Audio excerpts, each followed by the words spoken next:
A lot of these people that have chosen to crate their dogs because of A, B, or C thing that happened that caused something bad to happen, we could arguably say, well, that's human error, right? And you got to puppy proof your house better, or you do need to provide better training to make sure that the dog isn't doing some of those things and not being as mischievous and et cetera, right? Yeah.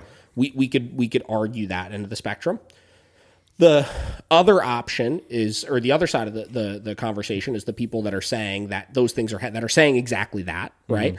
We could say that no matter how well trained your dog is, this isn't even a training conversation at this point, right? The conversation is not like, can we train the dog to a point where they don't get into these things? I agree that if you're crating your dog only because you know with 100% certainty that if you don't crate your dog and you leave the house that your dog's going to go chew up those things over there or get into that trash can or whatever it may be, that in addition to management in the form of crating your dog when you're not home, you should be addressing those problems as well. Now, how would we do that? We would do that through the easiest method possible, which is setting up a camera on those things, pretending that you're leaving, simulating it, and engaging something like an e-collar to create inhibitions of getting into the things that they're not supposed to get into. Or if you really want to get crazy with it, there's particular e-collars out there you could buy. I think Garmin used to make one. Now, I've never used it before, so I don't know how reliable it is.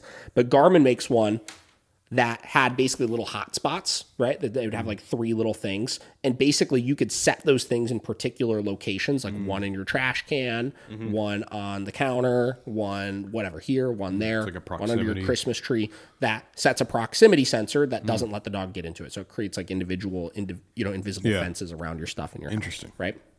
So I think in addition to managing and crating your dog, it is essential to be simultaneously working through those problems so that, if you do need to walk out the house to grab your trash for 5 minutes or whatever it is, that your dog's not getting into those types of things, right? Yeah, but I still stand by the conversation that why risk it?